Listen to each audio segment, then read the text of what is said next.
जय श्री राम। राम प्रताप प्रबल कपिजू था, मरदहि निशिचर सुभट बरू था। चढ़े दुर्ग पुनि जहाँ तहाँ बानर, जय रघुबीर प्रताप दिवाकर। श्री राम जी के अभी बानरों ऋषियों और राक्षसों में लड़ाई हो रही है। श्री राम जी के प्रताप से प्रबल बानरों के झुंड राक्षस योद्धाओं के समूह योद्धाओं को मसल रहे हैं। वानर फिर जहां तहां किले पर चढ़ गए और प्रताप में सूरज के समान श्री रघुवीर जी की जय बोलने लगे। चले निशाचर निकर पराई, प्रबल पवन जिमि घन समुदायी। हाहाकार भयउ पुर भारी, रोमहि बालक आतुर नारी। राक्षसों के झुंड वैसे ही भाग चले जैसे जोर की हवा चलने पर बादलों के समूह तितर बितर हो जाते हैं। लंका नगरी में बड़ा भारी हाहाकार मच गया। बालक, स्त्रियां और रोगी अर्थात असमर्थता के कारण रोने लगे। सब मिलि देहि राम नई गारी, राज करत यही मृत्यु हकारी। निज दल बिचल सुनी तेहि काना, फेरि सुभट लंकेसरी साना। वहां वे सब स्त्रियां मिलकर रावण को गालियां दे रही हैं कि राज्य करते हुए इसने मृत्यु को बुला लिया। रावण ने जब अपनी सेना का विचलित होना कानों से सुना, तब भागते हुए योद्धाओं को लौटा कर वह क्रोधित होकर बोला।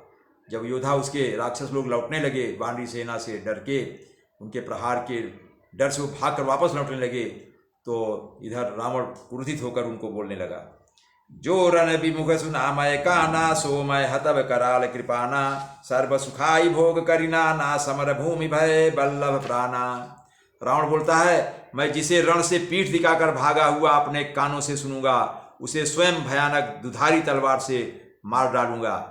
मेरा सब कुछ खाया, भांत भांत के भोग किए, और अब रणभूमि से प्राण प्यारे हो गए हो। रणभूमि में आपको अपने प्राण प्रिय लगते हैं, पीठ दिखाकर भाग रहे हो, ऐसी कायरता कर रहे हो, मैं सबको मार दूंगा, वापस नहीं लौटना।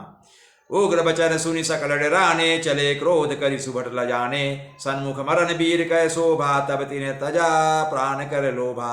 रावण के उग्र अर्थात कठोर वचन सुनकर सब वीर डर गए और लज्जित होकर क्रोध भर के युद्ध के लिए लौट चले। रण में शत्रु के सम्मुख अर्थात युद्ध करते हुए मरने में ही वीर की शोभा है, यह सोचकर तब उन्होंने प्राणों का लोभ छोड़ दिया। जब रावण ने डपट कर कहा उनको कि तुम्हारी मृत्यु हो जाएगी, तलवार से मार डालूंगा अगर लौटे, तो फिर वो डर के मारे भी लौटे और फिर सोचकर चलो मरना है, इधर ही मरना, उधर मरना, उधर ही चलो, राम की सेना से ही मरो। और फिर उन्होंने प्राणों का मोह छोड़ दिया है, मतलब तय कर लिया कि अब मरना ही है। ऐसा राक्षसों ने मन बना लिया। बहु आयुध धर सुभट सब, भीरहि पचारी पचारी। व्याकुल किए भालु कपि, परिघ त्रिशूल निमारी। बहुत से अस्त्र शस्त्र धारण किए सब वीर ललकार ललकार कर भिड़ने लगे। उन्होंने परिघों और त्रिशूलों से मार मार कर सब रीक्षत बानरों को व्याकुल कर दिया। बहुत क्रोधित हो गए राक्षस लोग। भय आतुर कपि भागन लागे, यद्यपि उमा जीत ही आगे। को कहा अंगद हनुमंता, कहा नल नील तु विद बलवंता। शिव जी कहते हैं वानर भयातुर होकर अर्थात डर के मारे घबराकर भागने लगे। यद्यपि हे उमा, आगे चलकर वे ही जीतेंगे। कोई कहता है अंगद हनुमान कहाँ है, यानी राक्षस लोग पुकार कर बोल रहे हैं अंगद हनुमान कहाँ हैं, बलवान नल नील और दिवित कहाँ, ये सब राक्षस नाम लेकर पुकार रहे हैं, ढूंढ रहे हैं उनको। निज दल बिकर सुना हनुमाना, पश्चिम द्वार रहा बलवाना। मेघनाद तह करई लड़ाई, टूटने द्वार परम कठिनाई। हनुमान जी ने जब अपने दल को भयभीत हुआ सुना, उस समय वे बलवान पश्चिम द्वार पर थे। जब उन्होंने देखा कि हमारे राक्षस हमारी सेना जो है भयभीत हो गई है, हमारे वानरी सेना, तो उस समय पश्चिमी द्वार पर तैनात थे। वहाँ उनसे मेघनाद युद्ध कर रहा था, हनुमान जी से मेघनाद का युद्ध चल रहा था। वह द्वार टूटता ना था, बड़ी भारी कठिनाई हो रही थी। पवन तनय मन भाजति क्रोधा, गरजेउ प्रबल काल समझोधा। कूदि लंक गढ़ ऊपर यावा, गहि गिरि मेघनाद कहूँ धावा। तब पवन पुत्र हनुमान जी ने मन में बड़ा भारी क्रोध किया।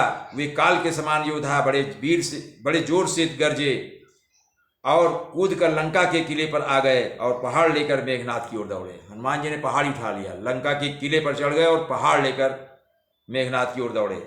भंजयउ रथ सारथी निपाता, ता हृदय महु मारे सिलाता। दूसरे सूत विकल ते जाना, से अंदन घाली तुरत गृह जाना।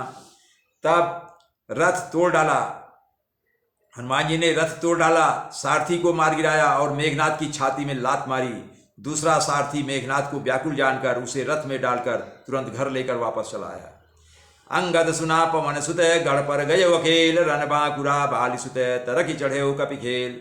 इधर अंगद ने जब सुना कि पवन पुत्र हनुमान किले पर अकेले ही गए हैं तो रण में बांके बालीपुत्र बानर के खेल की तरह उछलकर किले पर चढ़ गए। जय श्री राम।